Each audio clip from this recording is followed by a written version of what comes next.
Encounters with Jesus.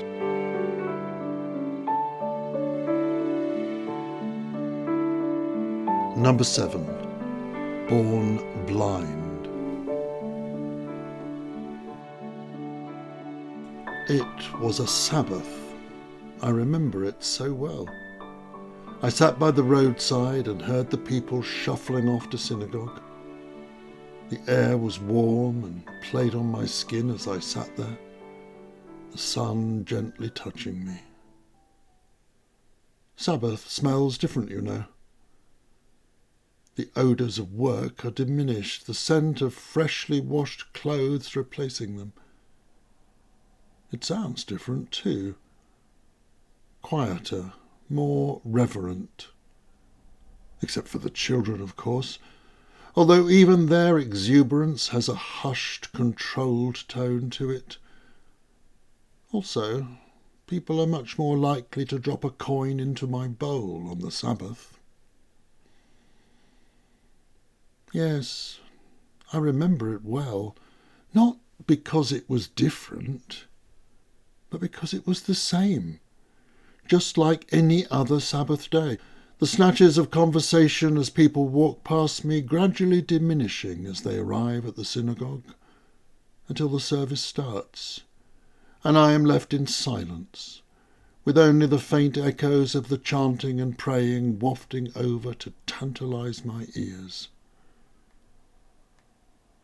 That's why I remember that day, because it was just like any other day. And also, of course, because it was so different from any other day.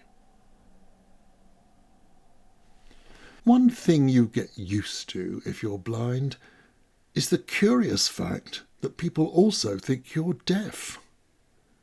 They stand and talk about you rather than to you. I used to get really angry, but after so many years I've just got resigned to it. It happened again on that day. I heard the voices and footsteps approaching, quite a few of them, noisy too, a bit raucous, I think, not as reverent as they should be on the Lord's day of rest. Strangers too. I don't recognise the voices, but from their accents they're clearly from up north. They come to a halt just by me. I can tell that they're looking at the little card which Elizabeth wrote for me. All it says is blind from birth, and they're deciding whether to put a coin into my bowl. Then one of them speaks. "Teacher, who sinned, this man or his parents, that he was born blind?" Here we go again, I think. This thing about sin, they'd love it, 'cause it's such a good puzzle. It can't have been me who sinned, because I was blind when I came into the world, and you can't sin before you are born, can you? So it must have been my parents. But Ezekiel tells us that God has promised that the sins of the fathers will no longer be visited on their sons, so it can't be them either. As I say, it's a good puzzle. It certainly keeps the Pharisees busy for hours. But I don't want to be a puzzle. I want to be a person. I want to be whole, to be clean, to be able to join the crowds on the journey to the synagogue on the Sabbath. I want to belong. So what if I can't see? I can hear, smell, touch, walk, talk, do everything else that a human being should do. I just can't see, whatever that is. I can't recognise people or things from a distance if I'm not able to hear or smell them. I can't distinguish between colours as I can between different sounds. I can't know the shape of something without having touched it first. Yeah, it sounds very wonderful, this seeing.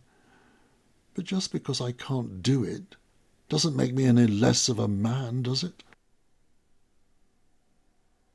Some say it's because God is displeased with me. Is that the reason? Lord, are you displeased with me? You know that I love you. If I love you even more, will you give me sight? I know that I am a sinner, though no more than anyone else, I think. If I repent even harder, will you heal me?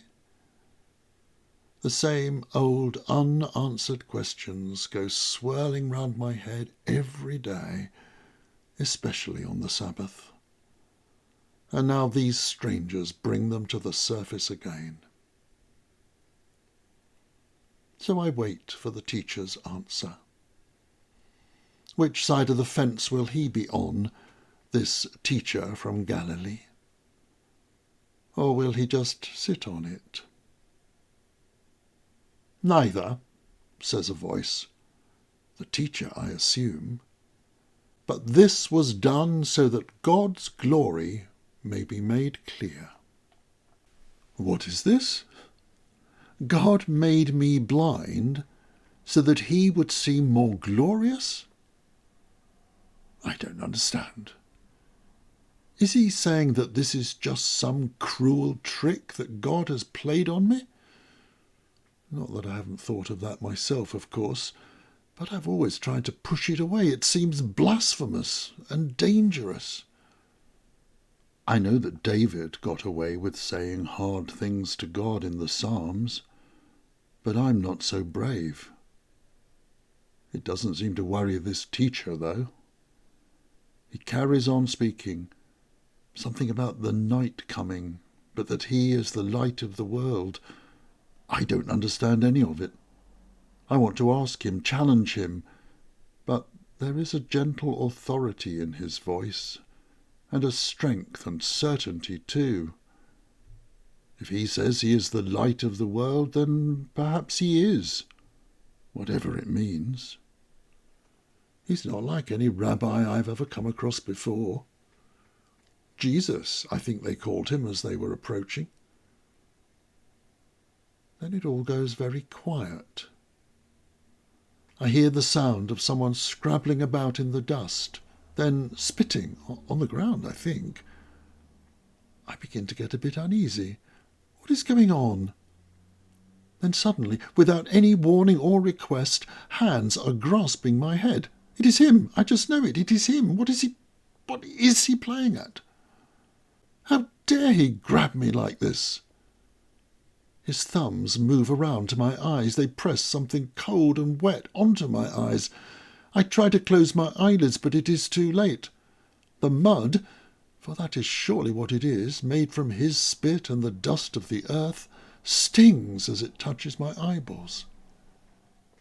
Then the thumbs are gone, though the hands remain, still holding me firmly, but tenderly. Oh, so tenderly. I feel protected is the word that comes to me. Yes, I feel protected, safe in this gentle grip of iron. It is strangely good to be held by him, and I feel regret when he lets go of me.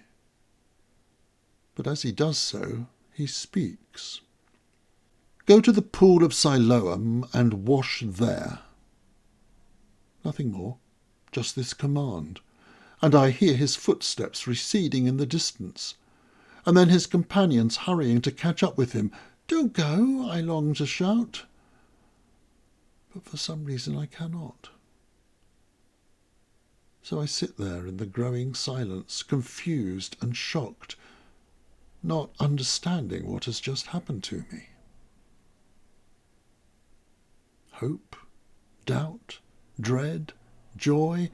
How can so many conflicting feelings chase themselves around in my poor person?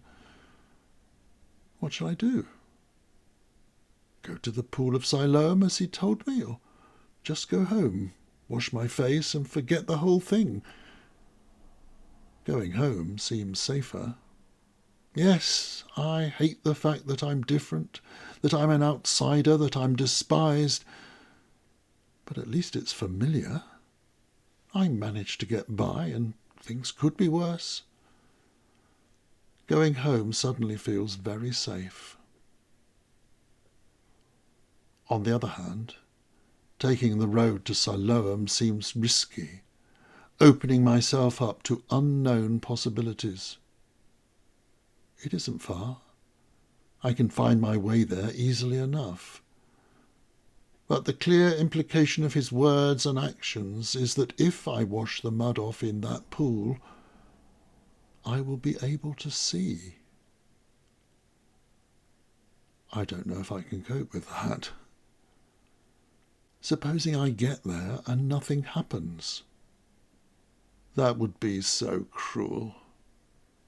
People think I'm tough, but I know how easily bruised I can be. No risk, no pain, I tell myself. Better the devil you know. Another thing. Suppose it does work, and I can see just like everyone else. What will I do then? Begging isn't a great way to survive, but I get by. If I could see, it would mean the end of that. No one would give me anything. Why should they? But what would I do? I have no skills, no trade, nothing that would give me a living. I've already taken far too much from Mum and Dad. I don't want to be completely dependent on them. So many reasons to go home. I have to do something. The mud on my eyes has now baked hard. I try to blink, but the eyelids are stuck down tight by the dried mud. It is uncomfortable and beginning to hurt. Home or Siloam? I need to wash it off somewhere. Safety or risk? Dull certainty or fragile hope? This is one of those now or never again moments. My mind goes back to the touch of his hands on my face, the sound of his voice. I felt that I was in the presence of someone very special. This Jesus, whoever he is not a man to be taken lightly. If I do not follow what he said, I will be regretful, forever blind. So I rise and turn towards Siloam. As the sun gets hotter and higher, I grope through the empty streets. Soon the synagogues will empty and all will be noise and bustle. But for now it is quiet. My own halting footsteps all I can hear. No, I can just hear the ripple of water and the stream flowing from the tunnel into the pool. It is cooler here, and I know I am close. Careful now. There are steps down to the pool. 15 of them, I think, in 3 lots of 5. Is there a handrail? I can't remember. So slowly, very slowly, I edge my way towards the pool, feeling with my feet for the first step. Even so, I almost stumble as my right leg steps onto nothingness. But my hand reaches out to the right and I steady myself on the rock face. 1, 2, 3, 4, 5. And now some level ground before the next lot. So slowly, carefully, I make my way down. This should be the last. The ground is flat again, gently sloping down. Still, be careful. I don't want to fall in the pool and drown. That would be ironic, wouldn't it? The healing would work and I would see myself die. I don't know where these dark thoughts come from, and I push them away. The pool is close. I can sense the water, smell its cool balm. I drop to my knees and crawl the last few yards, my hand reaching out before me as I seek the water's edge. And there, my hand is wet, I have arrived. This is the moment. The world seems to stand still as I reach both hands into the water and cup them together. I have to remind myself to breathe. Slowly I bring the water to my eyes. But slowly doesn't work. The water trickles through my fingers. The mud is dampened but not washed away. So I begin to splash water over my face, faster and faster. Suddenly I am in a frenzy. My whole head, my whole tunic is soaked, and all the mud has gone. If I want to, I can open my eyes.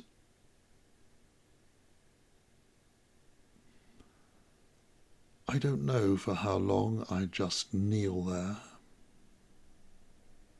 I could open my eyes, but I don't. Because I fear that I will still be blind.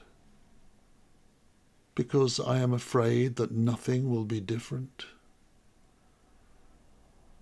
No, because I am convinced everything will be different. Because I am sure that I will see, and I am afraid. Already I am becoming aware of sensations behind my eyelids. I can sense changes, patterns flickering dimly. At least, I think that's right. I know all the words to do with sight and seeing, but I don't know how or when to use them. But I do know that when I open my eyes, I will see. So slowly, very slowly, I open my eyelids a tiny crack. Sensation floods in, almost overwhelming me. This is light. It's a bit like the feeling of the heat of the sun on my face, but much more focused and intense. If this is what a tiny bit of seeing is like, how can anyone cope with the whole thing? I dare not open my eyes any more. I am afraid that they will burn out, and I will be as blind as before, but painfully so. Gradually, though, the sharpness fades. Perhaps I am getting used to this. Perhaps I can risk opening my eyes a little more. And so, little by little, oh so slowly, I bring my eyes fully open. I realize, I see, that the light is not all the same, that there is an infinite gradation within it. I see, are those colours? Are those shapes? That must be the water of the pool, always changing, there incredibly bright, there not bright, always in motion. It is so beautiful. I could stay here forever, looking at its liquid dancing. As I move my head, move my eyes, I look down. This must be my body. Those must be my hands. I wiggle my fingers, and yes, the image before my eyes changes as I do. I stare in rapt wonder. I know my hands so well, the shape of them, the feel of the skin, the lumps and bumps of the joints. I know how it feels when I move them. And now I know what they look like. It is both a surprise and no surprise. What I had sensed, felt before, is so very similar to what I now see. But what I now see is so much more. They seem so real, so solid somehow. So much light and dark and different colours. I think that's colour. And there is a sense of a kind of touching, even though there is no contact. I move them gently, side to side, palm to back. I bring them closer to my eyes, move them away again. My hands, how beautiful they are! How fearfully and wonderfully made! The hands are half outstretched before me, the palms facing me, facing upwards. It is the position for prayer. O Lord my God, how wonderful you are! Nothing is too great for you. You made me from nothing, and everything I have is yours, and now you have given me this gift of sight also. I am so blessed by you and awestruck that the King of the universe should come into my life and touch me, transform me this way. I know that I have done nothing to deserve this, and yet you give your power to me freely and without reservation. Lord, you have changed my life. Help me to live a changed life, now and always. Amen.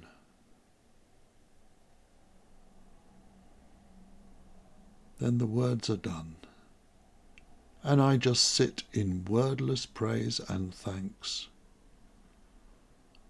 I have been touched by the presence of God, and I want this moment to last forever. Eventually, though, I am restored to this present reality. I hear sounds again, feel the hardness of the rock beneath my body, see the pool and the water's edge. See, I can see, and know that it is time to go back to my home and my everyday world. So I rise and start my journey back. It takes some getting used to, this seeing.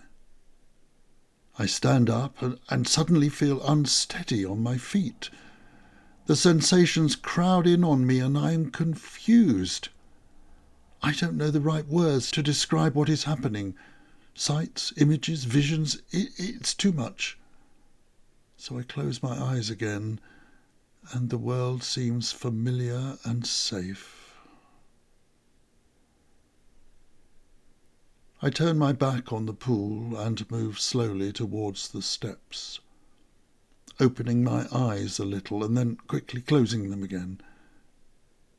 It is hard, but I am gradually getting the hang of it. I come to the foot of the steps, open my eyes and look up. It is so high, so steep. The world may be a richer place when you can see, but it is scarier too. Still, I have to admit that sight does help as I climb step by step, and when I get to the top, I can see the path stretching out before me. That's so good. No longer will I have to feel from wall to wall. I can walk in the middle of the path and just go round any obstacles I see. This is amazing. I walk faster and faster, my fear turning into exhilaration as I do. Soon I am running and jumping and shouting with joy. I feel free, freedom I have never known before. I can see, and the world is bigger, better, richer than I ever imagined it could be. What a gift he gave me, that Jesus. What a blessing. Whatever happens to me now, I will always thank and praise him for what he has done for me. I am almost home now. I turn the corner and I see lots of shapes, moving shapes. They are people. I hear their voices and see them for the first time. The service in the synagogue is over, and they are walking home happy and contented. I recognise David's voice and call out to him, "David, David, over here! It's me, James!" One of the shapes turns and comes towards me. "James, is that you? Are you looking at me?" "Yes, it is me. I can see." Some of the others come up. They start arguing about me. "That can't be the blind beggar," they say. "It's someone who looks like him." "No, it is him, I'm sure," says David. "Of course it's me," I say. "I'm still the same person, but my life has been turned upside down, and the world has become wonderful." "How did this happen?" someone asks. "A passing teacher. He healed me. He made mud with his spit, put it on my eyes, and told me to wash them in Siloam. And when I did, I could see. It is the most amazing thing that has ever happened to me." "Well, if it's true, it's certainly a wonder," says one of the men. "I think we should tell the Pharisees about this," says another, and everyone seems to agree. Suddenly, I find myself being hustled into the synagogue and into the presence of the assembled Pharisees. There is a gabble of voices as everyone tries to explain at once. Then one of the Pharisees raises his hand for silence. I don't recognise him, of course, though his voice sounds familiar. "Bring him to me." I am pushed, jostled to the front. "Tell me your story," he demands. "Well, sir, I was born blind and have been so these past 20 years. Then a man came and he put mud on my eyes and told me to wash in the pool of Siloam. And when I did, I could see." The gabble and babble breaks out again. This time the Pharisees are doing it too. I can't hear so well with my eyes open, so I close them and listen closely. Fragments reach me. It's a miracle. Who could do such a thing? God is with us. Is this of God or of the evil one? Has the law been broken? We must find out more. The hubbub dies away, and I open my eyes to find the same man with his hand raised. Is he the leader of the Pharisees? We have some questions. Firstly, who put this mud on your eyes? It was a man named Jesus, sir. There is a hiss and mutter from the Pharisees. I see. Where did he get this mud? I think he took some earth from the ground, spat on it, and made the mud that way. His own saliva? On your eyes? I think so. That's what it sounded like. The Pharisee snorts with disgust. When did this happen? Why have we only just heard about it? It happened just this hour. I've only just come back from the pool. It happened today? Yes, I've just said that. I'm getting fed up with all these questions, and a little anxious too. I don't like the way this seems to be going. The Pharisees are now talking amongst themselves again. A healing like this must be from God. How can it be when the Sabbath has been profaned? The Sabbath? Of course. This Jesus has healed me on the Sabbath.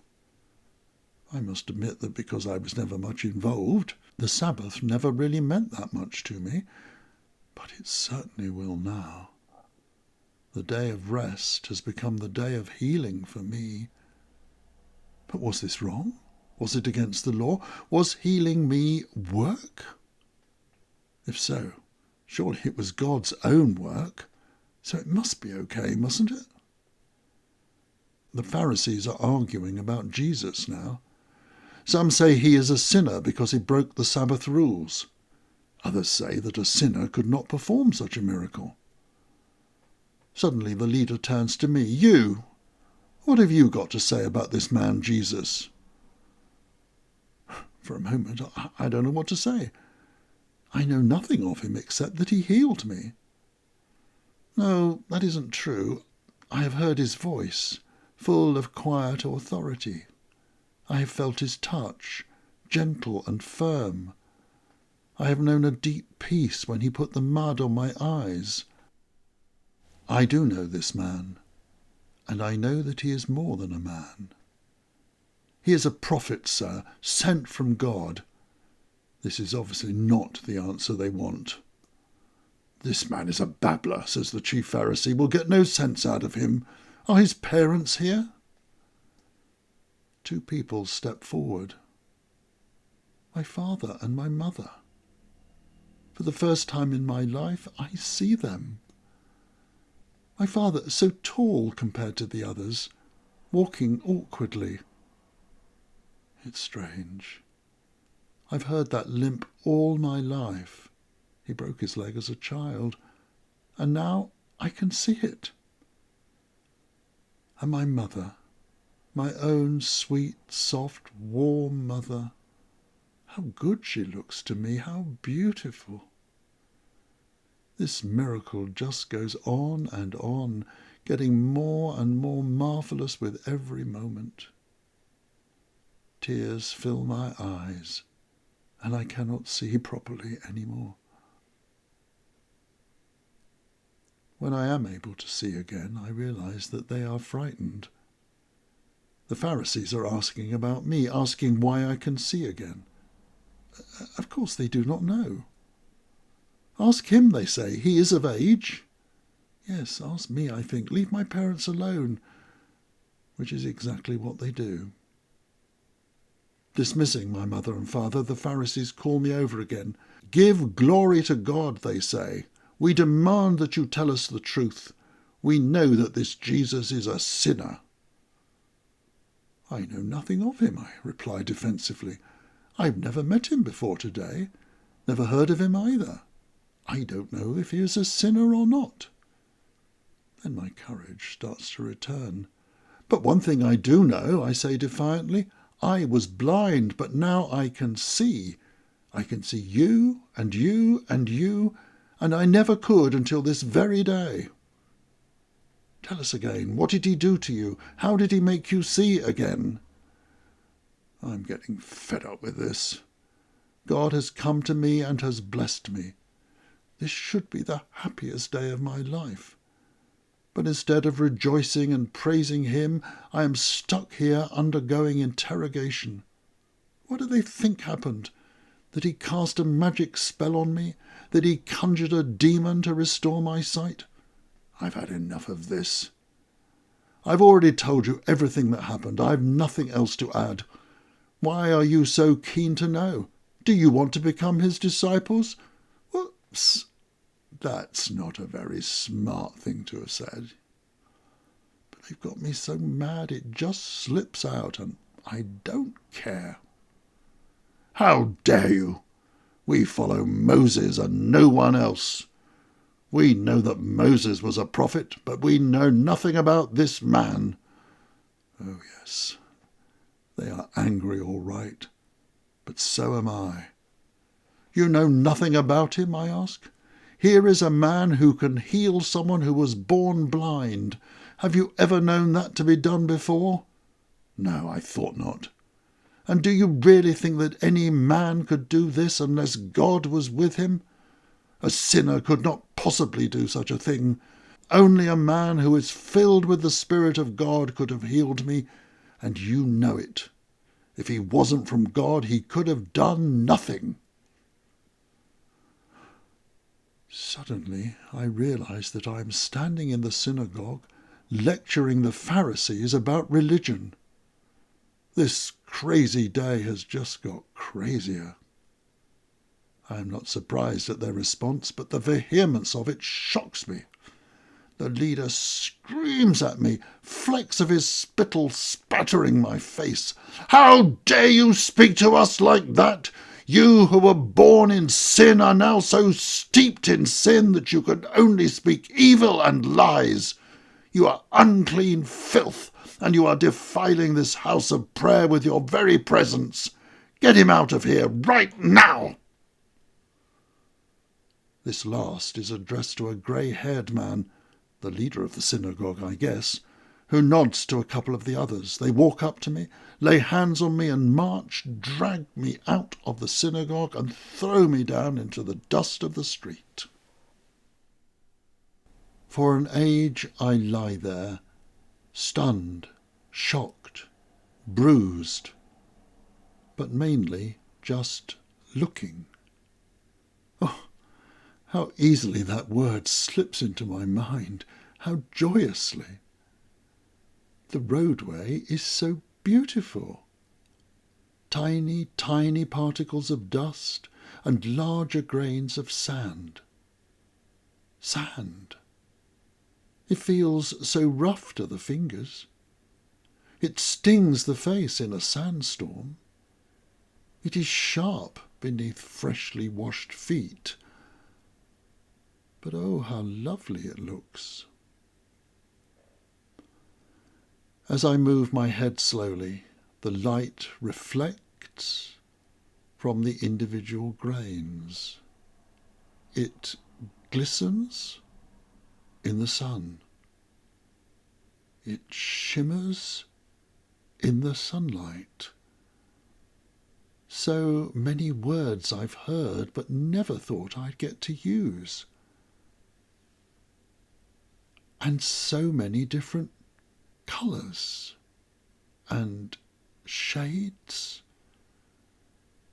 Sand is brown. I've heard plenty of people say that, though others say yellow or even white, which has always confused me. But now I see that they are all right. Sand is brown and yellow and white and countless other colours too, too many colours. Not enough words. Gradually, the ecstasy of this reverie is invaded by noise, footsteps, voices coming nearer. I raise my eyes just a little.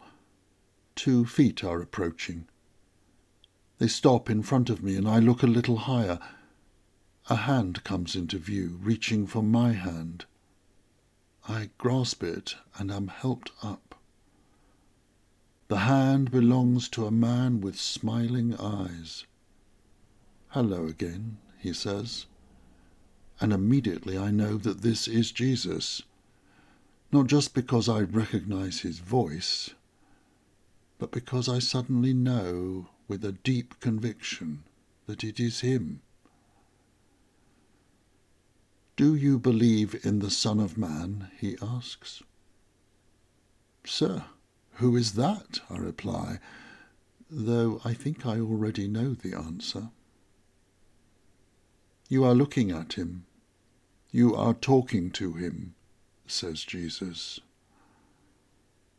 I am looking at him. Suddenly it all catches up with me.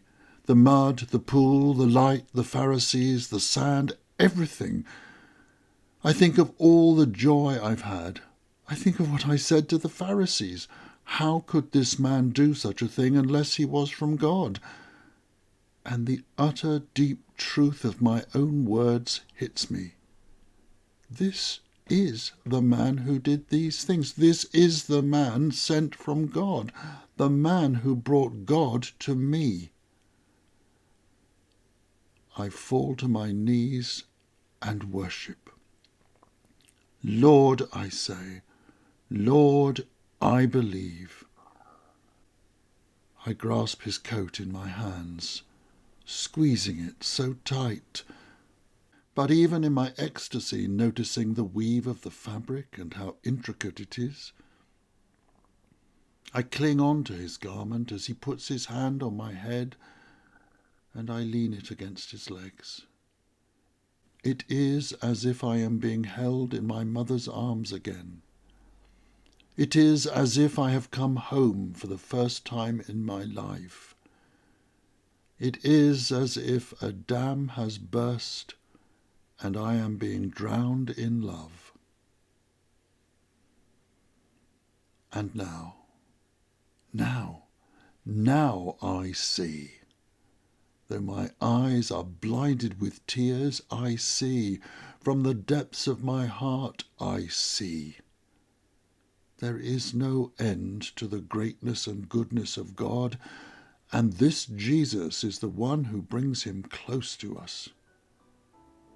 Do you believe in the Son of Man? Oh yes, with all my heart, because now I see the truth.